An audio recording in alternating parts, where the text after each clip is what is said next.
good evening, everyone who are with us today in this webinar. We wish everyone is safe and healthy during these trying times. My name is Naresh Pal and I'm the Program Director at TCS Direct Academy channel and your host for today's session. It's my pleasure to welcome each one of you to a very significant webinar on simplifying evaluation and accreditation. India has the largest school education system in the world. During the last 3 decades, major initiatives have been taken to enhance the quality of school education. The new education policy highlights on the improved regulatory system by instituting an effective quality self-regulation or accreditation system. As we understand, accreditation is a concept of self-regulation which focuses on self-study and evaluation and on the continuous improvement of education quality. It is both a process and a result. As a process, it is a form of peer reviewing in which an association of school and college establishes a set of criteria and produce procedures to encourage high maintenance of standards of education among its affiliate members. As a result, it is a form of certification granted by a recognized and authorized accrediting agency to an educational program or to an educational institution for possessing certain standards of quality which are over and above those prescribed as minimum requirements for government recognition.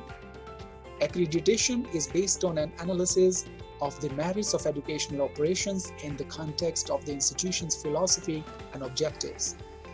Though accreditation of universities, colleges, institutions are in vogue, the concept is very new to school education sector. In this session, we have invited a distinguished expert to talk about simplifying evaluation and accreditation. It's my pleasure and honor to welcome and introduce Dr. Pranati Panda. She specializes in standard setting, benchmarking, evaluation and accreditation of schools, teachers, and teacher education institutions. She has PhD from Utkal University and MPhil from Delhi University and certificate course on education sector diagnosis from IIEP, Paris. She has served as an assistant professor at Regional Institute of Education, associate professor at National Institute of Education of National Council of Education Research and Training. She has also taught both at undergraduate and postgraduate level, organized capacity development programs, conducted several research and evaluative studies, teacher education policy analysis, evaluative studies on centrally sponsored teacher education institutions, school-based in-service education and training of teachers, legislation and educational development, large site classes, safe school, human rights and inclusive education, handled major projects, Encyclopedia of Indian Education and 50 years of teachers' education in India. She has also authored several books, monographs, self-learning modules, training packages, and published research paper and articles in national and international journals. Consulted by various international organizations, acted as a resource person for Asian region for developing training packages and training programs on human rights education. Specializes in teacher education, teacher management and profession development, institutional evaluation, comparative education and human rights education. We welcome you, Dr. Pranati ma'am, onto the show. So I would like to begin by asking the first question could you please tell us what accreditation is and why accreditation is gaining prominence in India? How school accreditation is going to support schools for quality improvement? Over to you. Thank you. Have to locate the deliberation of accreditation within that. And there is a greater realization that in view of the huge investment in terms of human and other resources in school education sector, the school needs to perform and deliver at the optimum level. That concept is gaining huge significance in the very context of learning outcome, and everyone is deliberating about that. And the quality initiative in school education sector does necessitate focusing on school performance evaluation and quality assurance through any mechanism, possibly accreditation process or school evaluation process, and so on and so on. So we need to understand the very context in a very, very rightful manner. So now when we talk about the very concept of accreditation, we need to understand that the accreditation is hugely used, or we can look at that when we are talking about the quality assurance model. So in order to maintain equitable educational standard of school to meet acceptable level of quality, which we have been deliberating for a long time, school performance evaluation, accreditation are considered as quality assurance mechanism. It's a very new area to be explored, because why I am giving the very background of the school education sector, accreditation need to be the concept, mechanism, and the processes need to be deliberated with the linking it with the Indian context. So in this context, if we look at accreditation of schools are considered as a process of quality assurance, what you have already mentioned in the very introduction part. It facilitates in maintaining school standards and school quality, as well as it facilitates the improved performance of the school. So if we can put it together everything, it facilitates in maintaining standard in terms of school function. That means in the higher education sector, we want the university has to improve and reach to the level of excellence. In the same way, school has to perform in a very improved manner, and school has to function in a proper manner in order to address the delivery mechanism. And the structure, when we are talking about the very governance model that I was trying to explain to you. And third part is the processes and performance. How all these schools are performing, following what kind of processes, we need to deliberate on this kind of discourses. Further, when we go about it, if you look at the very concept of accreditation, or if you can unfold further the accreditation processes, it serves two purposes. One is institutional, that means the very accountability of the institution or school, engaging themselves in the self-evaluation process or peer review, or we can say the kind of processes and practices they are following with a lot of justification. Because we have diversified school, many teachers are following different approaches. How do we bring or support the school to improve the performance? Possibly self-evaluation, self-review, or some kind of peer review would help the school to understand its performance level and also the strength and opportunity for improvement.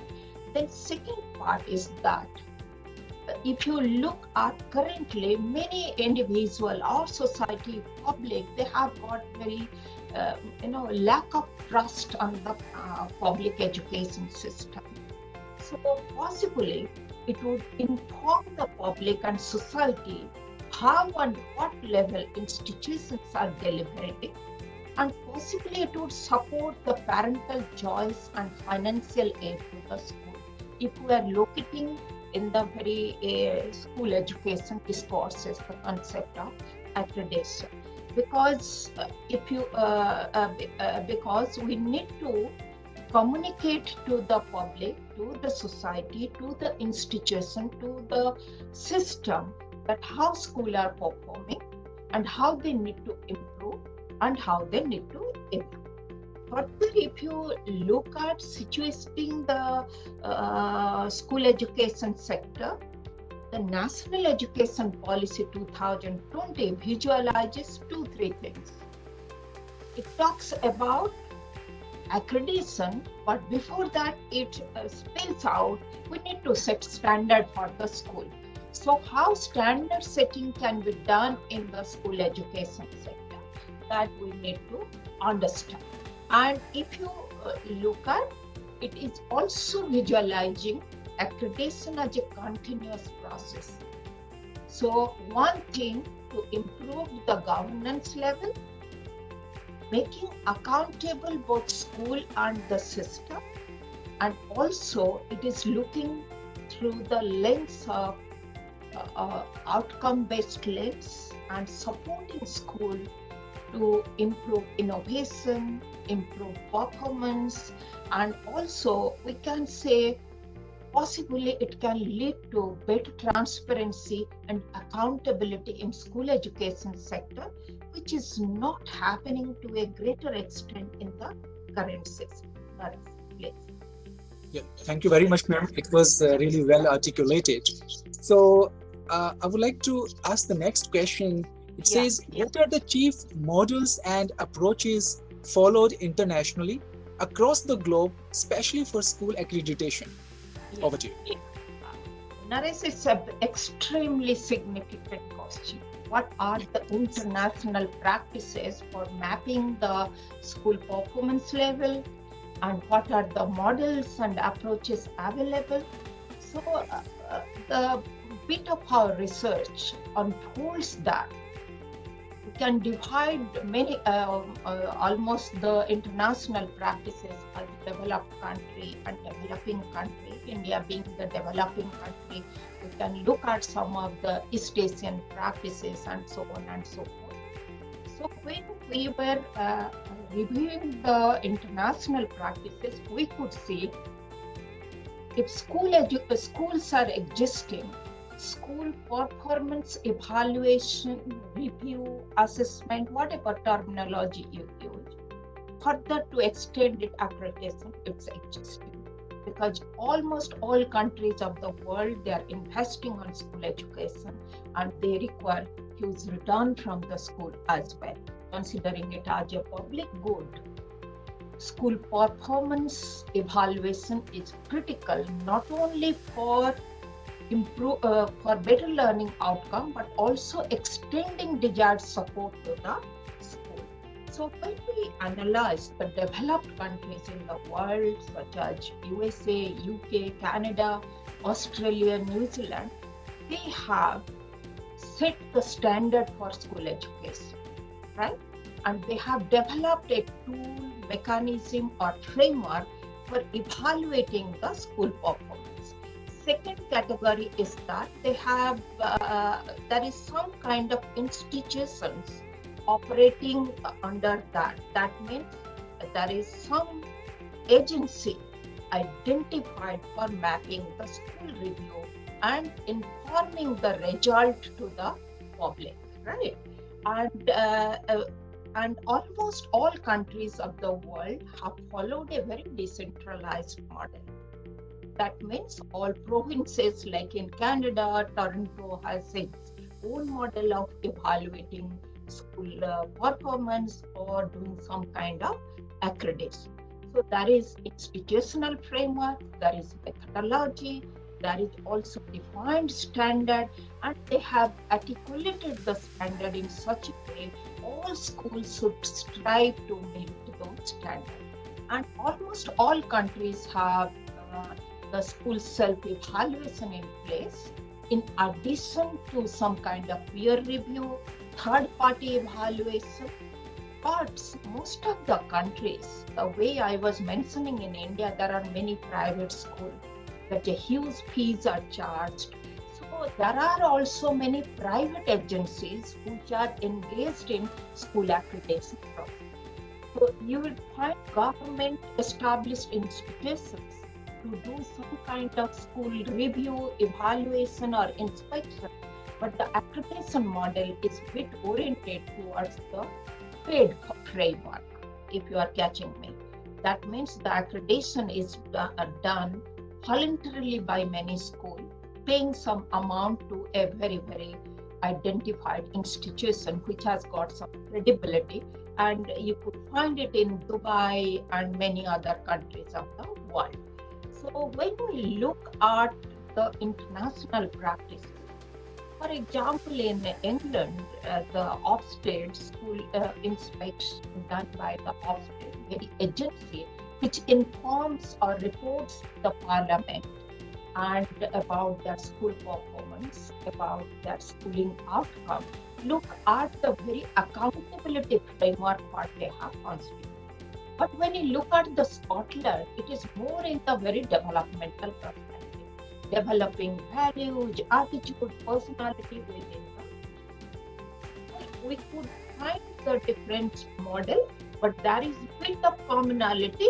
And if you look at the very model of accreditation of school by many countries are done by third party. In USA, there are also many agencies. And sometimes it is voluntary in nature. If that school accredits that agency, the value of the school goes up, and a bit of market model. So that we cannot say all the model of accreditation are market model, but market model is associated to that. But when we look at the international practices, the concept of school accreditation is very new. Even if in the past there are very little bit of practices by Karnataka about Karnataka quality, Karnataka School Quality Accreditation Council they had established, and also the Quality Council of India. But again, these two approaches, when you analyze, it was largely focusing on the very conformatory model. That means the schooling having some of the facilities, resources, human resources. That means the conformatory statements are there to confirm where schools are performing or not. Very limited in nature. But since 2016, Government of India introduced a program called National Program on School Standard and Evaluation. So it is looking at the school performance evaluation in a holistic model, but the whole concept is based on a very, very developmental perspective. Our schools are, Indian schools are evolving. They are at the different level, and you can find very high performing school to low performing school. So our school require huge support and by the system, and also they need to understand how they are performing. Program, National Program on School Standard and Evaluation was introduced, and almost all states are practicing, are doing this program, and symbolically this program is called as the Salasiti program. And the major objective of this program, the slogan of this evaluation is the means and school improvement of the goal. That means each school need to look at their performance in a very, very holistic manner, not in a very silos. So in a holistic manner, and they need to identify the strength and also opportunities for improvement. Outside agencies required to extend the support wherever schools are needing them. And if you look at in UK and many other countries, specific investment is critical to the school improvement. So possibly this Salasiti program is unfolding some of these critical nuances of school education preparing the school education system to engage in the self-evaluation, and further it visualizes external evaluation as complementary to self-evaluation processes. And here, unlike school accreditation by third party who are totally aligned to the schooling system, what we brought the concept about the external evaluation by the system level official would be the critical friend to the school. Because in India, we need to support our school as well as support the system, and they need to understand the critical educational processes within the school and kind of support investment. We require huge number of material developed. It's translated in more than 20 languages, and it is unfolding many things about the investment what we have done for last 70 years. What is really working, what is not working. So it is evolving a process of evidence-based school improvement. So for that, if you look at one side, we need to do a lot of investment, preparedness of the school, capacity building of the official, use of ICT to a greater extent.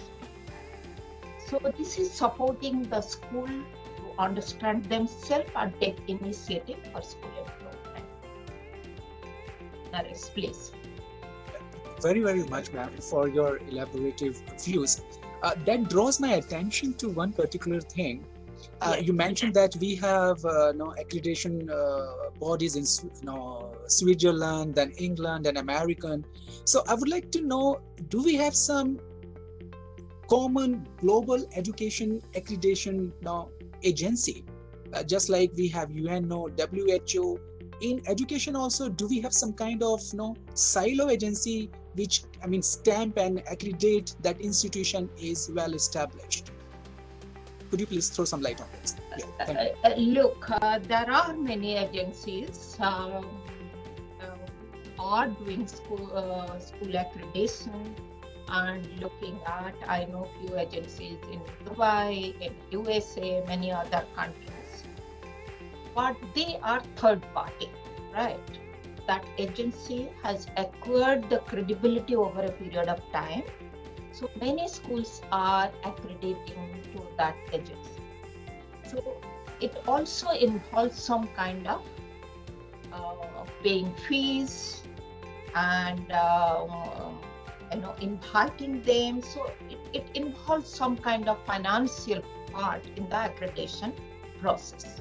So I was interacting with one agency in USA. So it takes very long time. They do the elaborate kind of school accreditation. So over a long period of time, they could manage to accredit 40,000.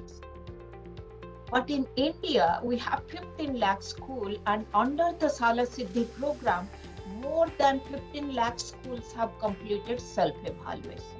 So, and our government schools cannot pay fees for inviting any third-party agency to do the school accreditation. So possibly, we can think of a very homegrown model. And I just want to flag what new education policy has recommended. It has recommended the institutionalization of effective quality self-regulation and accreditation system. And in a very federal system, a centralized agency doing accreditation for a particular state may not be operationalized in a true sense. So how do we institutionalize the very accreditation body in a very decentralized model or in a very within the federal structure? That's why they have recommended establishment of the AASA School Standard Authority in each state. It's not in operation now, it is just at the conceptual stage. Though we have school boards, but they have recommended AASA to take the responsibility of standard setting and do the accreditation process. But the way I was looking at the school self-evaluation, we need to prepare our school, and external evaluation or school accreditation can happen once in 3 years. So how much time, how much investment we need to make, and also the NEP is not only looking at the arrangement of establishing AAA school standard authority as an agency, it is also looking at transforming the education governance. That means if you look at with the changing governance model, our education department are still continuing to work in the very, very traditional manner. So the very governance structure, the very flexibility kind of thing, their accountability towards the schools, all these things we need to bring in focus. Because if you look at our schools, particularly managed by the government sector and some of the low fee private schools, they need to really enhance the very resource component of the school education sector. So how do we really manage that? Is resource management, performance management, and how do you do the quality assurance? All these things need to be put together if you want to improve our school education sector in India. So we need to operationalize the very concept of accreditation, and how do we pronounce it for the benefit of our school and benefit of the system. Thank you, ma'am. You have already touched upon on many things which are question third talk about NEP advent. But anything, any key changes you get to know about which are needed for institutionalizations for school accreditation you want to highlight? Though you have elaborately talked about, but anything specific you want to highlight? Yes, please. Right, Naresh. There are few questions I need to flag because we need to go for in-depth deliberation when we want to institutionalize school accreditation in India. Yes. And for 15 lakh schools. So accreditation is supposed to ensure quality in school education. That is what you have also mentioned in your introductory part. There is little agreement over what and how of accreditation, particularly in school education. Many countries believe in this, many countries don't. They believe on school improvement model, self-review model, and bit of support from outside agency for improving. Because if you look at schools are established largely by the government, largely through the aid. And if you look at the history, that's also a very welfare motive as a public good and all that. The question is that how to exclude the market model of accreditation and make it more homegrown, effective model for the pan-Indian model, what you can call it. These are the questions I'm flagging. How to evolve a participatory model, making it as an integral part to the school education for quality assurance process. That means it should be a very regular features. Under the Salasiddhi program, we call it the very annual feature because they have to review their performance progress annually and they need to plan for the improvement and see what kind of changes happening within the school. So can accreditation be operationalized, be it with a developmental perspective? That's why I'm flagging few questions before I answer to your question. That means we need to situate the concept like continuous engagement of school to evaluate, to review the performance against the minimum set of standard, right? So this policy has mentioned about minimum, what is maximum. We need to pronounce the standard and facilitate the school to achieve incrementally and sustainably over a period of time, which is not happening currently. I think we need to focus on supporting school, because schools cannot perform with a deficit model. So we need to link deficit model and towards the improvement model. How can we institutionalize this concept through a performance evaluation approach? Possibly we call it accreditation or self-review and governance. And 15 lakh school spreading over different corner of India, hilly region, tribal, and all that.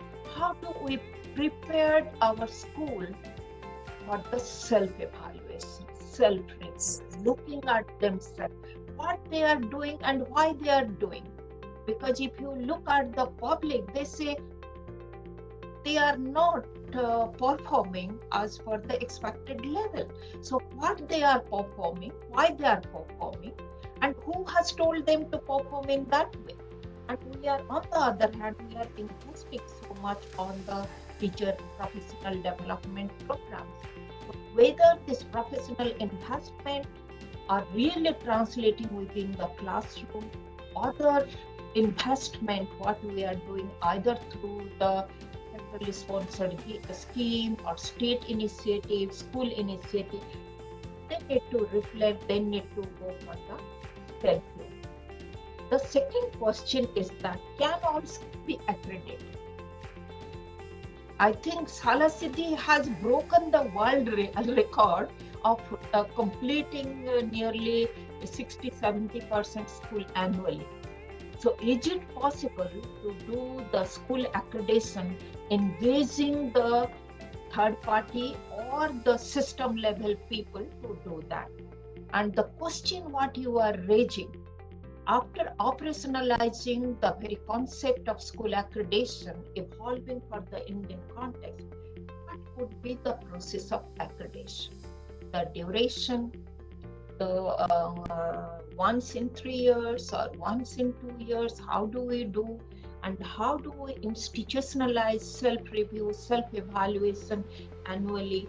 And also we need to look at and observe how schools are progressing in the defined standard and indicators. Who would engage in that? I always say we need to engage with the already available human resources like district education official, block education officials. They need to engage more in this academic endeavor to support the school. And technology can really play a very, very important role. Develop, support the school from school level to the cluster level to the block level. What are the commonality of investment amongst the schools so that their performance or level could be improved? And also we need to link it with some kind of peer review. That's why preparedness is very, very significant. So if we are bringing the concept of self-disclosure of data, information, so I was just looking at, they are giving the numeric data, UDIs plus, they are giving the performance data to Salasiddhi.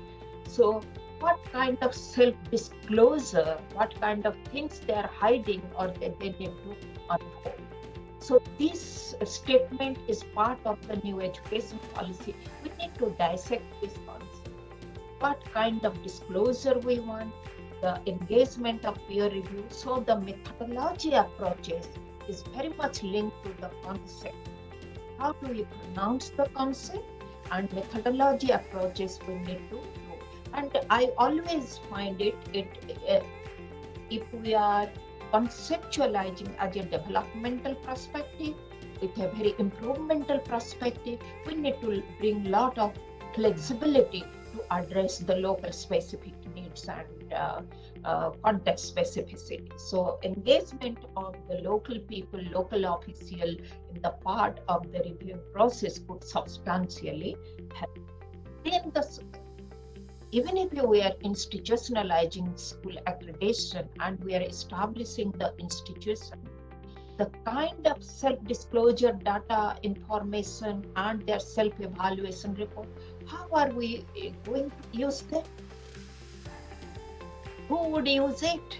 Can we really look at the school-specific evaluation report and extend the school-specific report, what they require in terms of physical resources, human resources, improving the processes, and support the school to create a very, very public trust space within the community at large or within the village at large.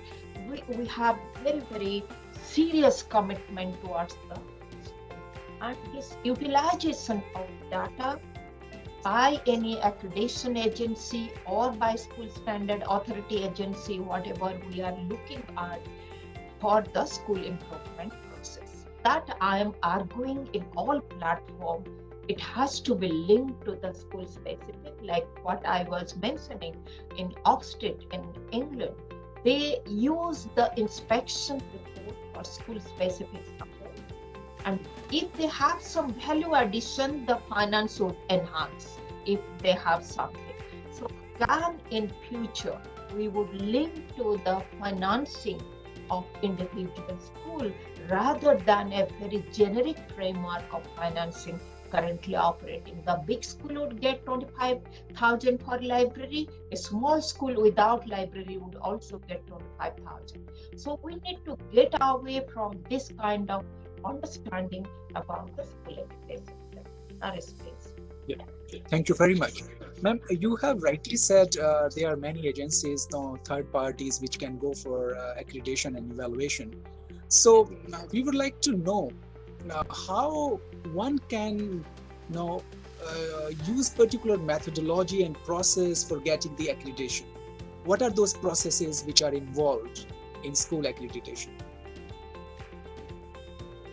Look, for any accreditation, the way I mentioned, we need to operationalize it. We need to pronounce the objective of school accreditation, right? Yes. And also all these things, your objectives, your conceptual framework would determine the kind of standards you are identifying, the framework you are developing, and the methodology of doing accreditation. In India, recently, they are talking much about third party. But I always say those people who are pedagogically trained, who are managing the system, for government school I'm talking about, they need to be part of the whole process of school evaluation and accreditation process. When you look at the CBSE, which affiliates give recognition to large number of private schools. So if you look at private school, sometimes about their fee structure, the delivery modality, the methodology could be different. So one has to look at, because sometimes they link the compliance model, controlled model to the accreditation approaches. What I'm talking about in the government school sector, our school requires support. So the developmental perspective would be added methodologically to that aspect, the conceptual framework, and also in the tool and objective. But in case of CBSE, if they are accrediting the very private schools or international schools or schools which are claiming that they are delivering a good product and their processes are internationally comparable, one can really look at the very different kind of framework. That's why I brought the very concept of diversity and hierarchical model of school. If these schools, government sector school, possibly are, you can say, government is investing, household expenditure is very less. But in the private international school, household expenditure is very high. That's why their expectation from the schools. So the concept of accreditation, we need to define it, looking at the nature and criticality of the school. Some of the core performance areas could remain the same. And how are we going to get the benefit from accreditation? I suggested one model for the government school, but there are market-driven private schools. They claim something. So do they require A grade, B grade, C grade from the accreditation agency? Or can we do the same thing for the government school? Under Salasiddhi program, we categorize the school as high performing school, mid performing school, and low performing school. And when we analyzed the low performing school, we understood that it is not only the physical resources or human resources which are responsible for low performance. No, there are many things which are not translating within the schooling processes. So the claim from one category of school that they are performing very well need to be, evaluated, accredited. So further question, if I'm looking at, can we have different models, or can we look at all the schools with the single lens of accreditation? So I'm just putting it as unfinished agenda, rather than recommending that one single accreditation model would work in this diversified school education system. Dr. Pranati, just that draws my attention. You mentioned that we have in India, primary bodies are CBSE, and then we have ICSE or International Baccalaureate, which is called IB. Yes. So I wonder, most of the private schools, as you say, it's a market, it's a huge market. They go for CBSE or ICSE. I would like to know, is there any school in the vast country like us, India, where a government school has gone for International Baccalaureate accreditation? Any example? Yes, it's very good question. I had done a research study on international school in India on the request of Minister of Education. There are few schools. I don't know whether currently in operation or not, but in Maharashtra, some of the government schools, very few, if I say, they had taken IB curriculum in practice. But I just want to flag you point when you are talking about international school operating in India. So by nomenclature, adding international, world and global, possibly they are not international, right? But when they are registering themselves under the International Baccalaureate, CIS, Cambridge International, EdExcel and all that, they are offering that curriculum at different levels, and children are studying either IB curriculum, Cambridge curriculum through registration, because the questionnaire we had sent even to IB and Cambridge, and they have responded very nicely.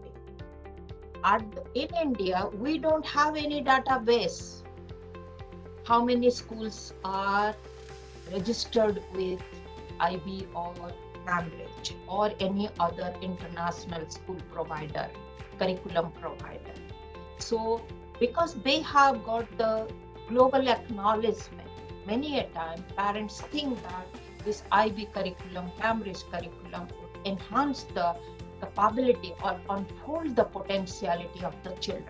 There is no doubt about it. We don't compare that component because it is heavily researched by the IB Cambridge themselves as well as many other agencies. But the governance and regulation of international school in India is a major issue. Like in one school, you could find IB curriculum, Cambridge curriculum, CBSE curriculum at different levels.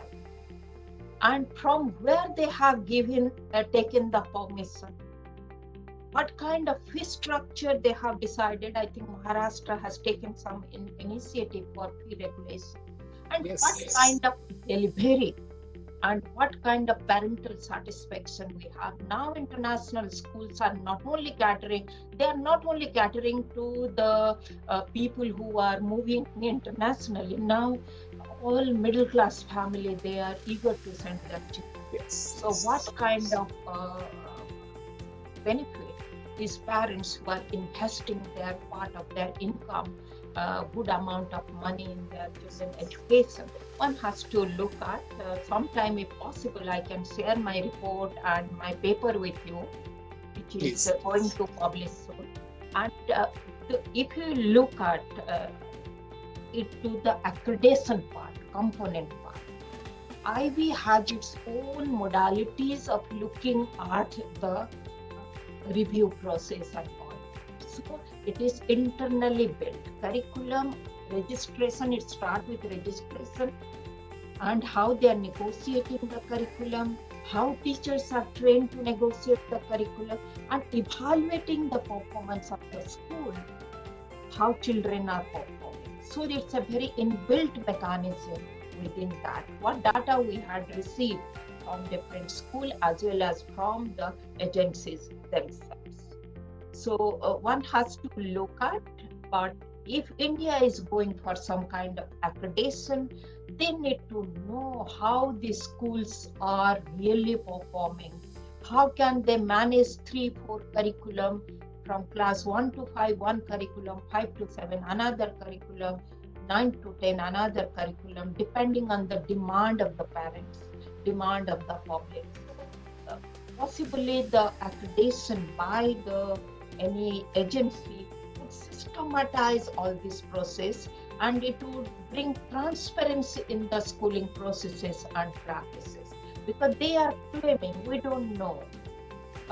Government school, we look at them through different lens, and some of the school, what they claim, we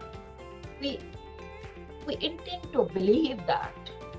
So this is the kind of criticality or critical nuances of the school education sector in India.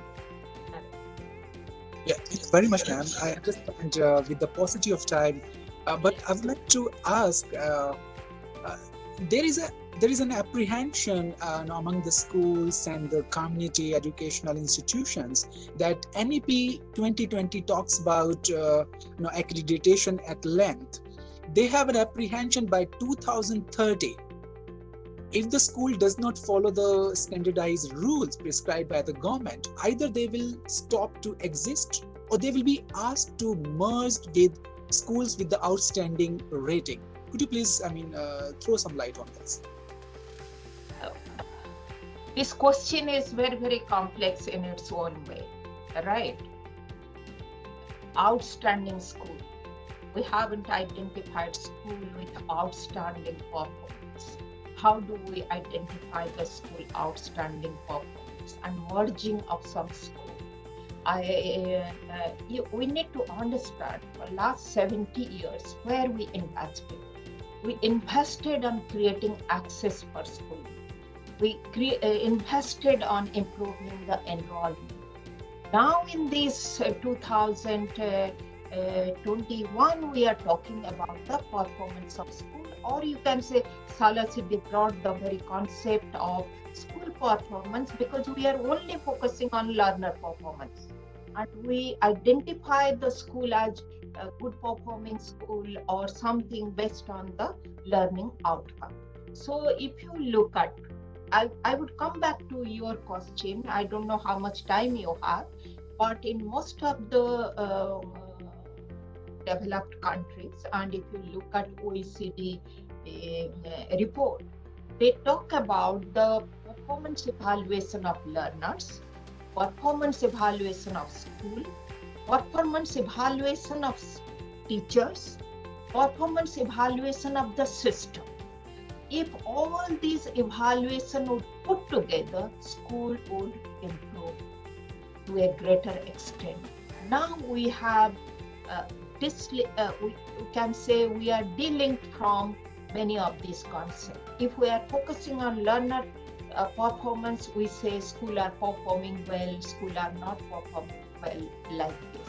Sometimes we play with the concept of blaming teachers, because they are the weak human resource operating in the education sector.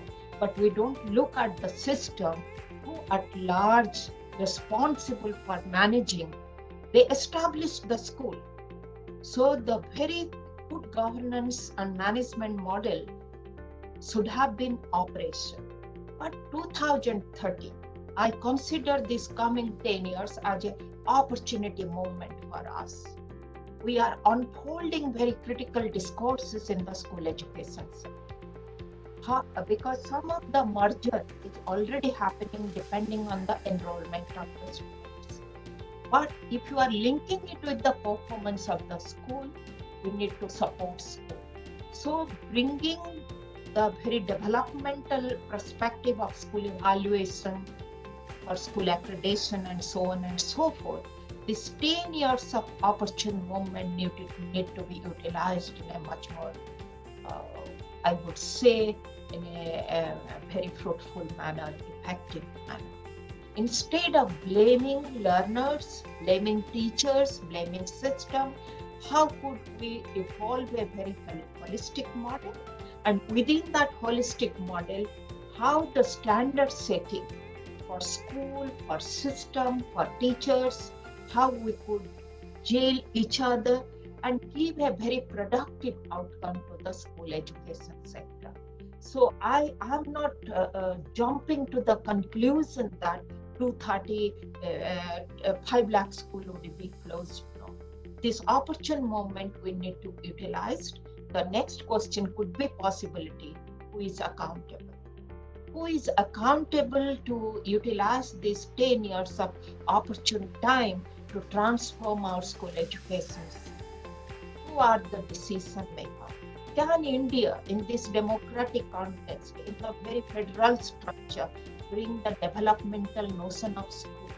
I think for last 10 years, because I'm part of everywhere, critiquing model is dominating our discourses. Now we should shift to the very developmental perspective, empower or support the school so that we should not reach to a stage where we need to close the school.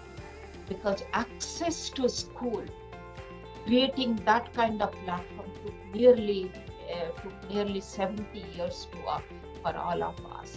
So after 70 years, we have reached here, but we have to enhance the performance of the school, performance of the system. Why I'm bringing the system time to time? We cannot blame school alone. We need to also make system accountability to improve the performance of the school. So some kind of educational management theory need to be penetrated in the school improvement processes. Accreditation can play a critical role, but school requires support, and we need to support that, and beyond physical and human resource.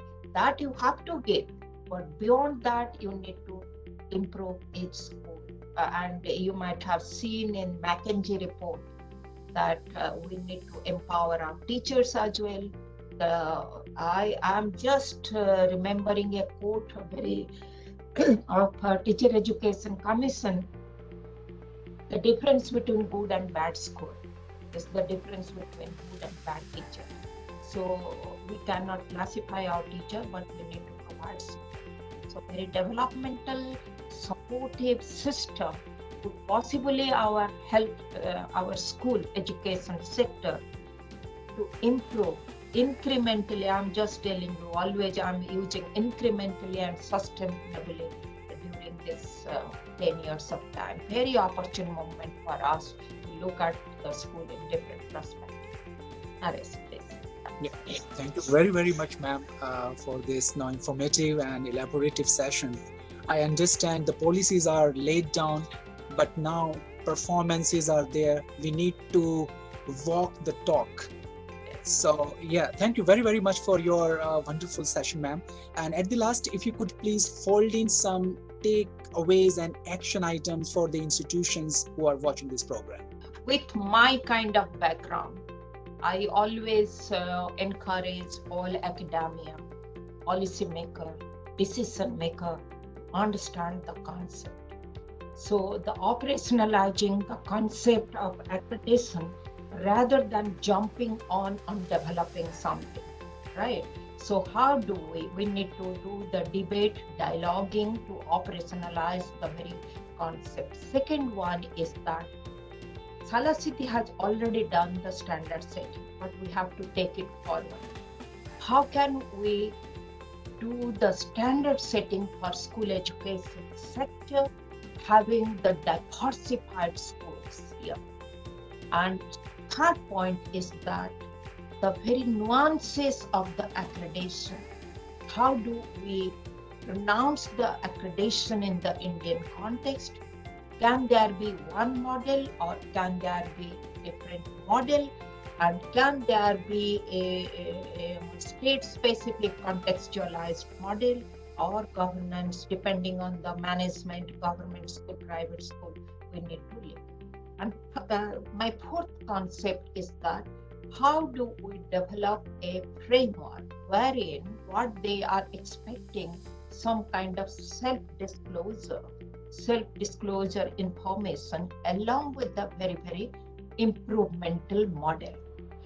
And so the methodology encompasses the kind of framework, processes, whether we would do it annually, once in a year, or once in 3 years, the kind of self-evaluation, external accreditation, we need to look at all those things. So the development framework and the approaches of accreditation, we need to understand. Then next point is that how do we use the outcome material, whatever we have received from the school, from the external accreditor, how do we use for the school improvement?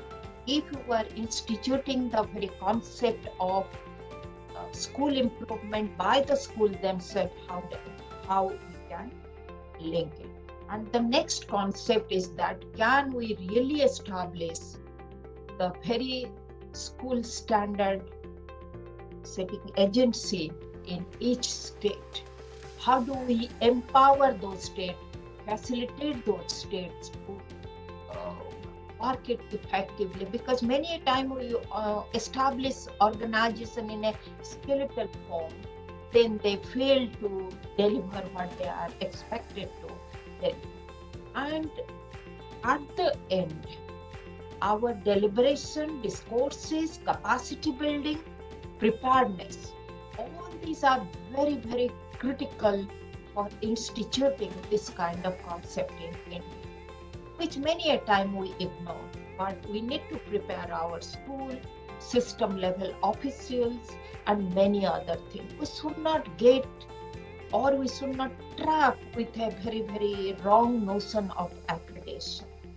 So that is a very cautionary note. And at the end, IT plays very, very significant role in any school evaluation, school accreditation. That lesson we have learned from the Salasiti, because all these schools are operating in their local languages, communicating with the teachers with their local material, local languages, developing small video, creating some kind of chain of communication, very critical for instituting this kind of model in the Indian context. Yeah. Thank you very, very much, ma'am, for this informative session.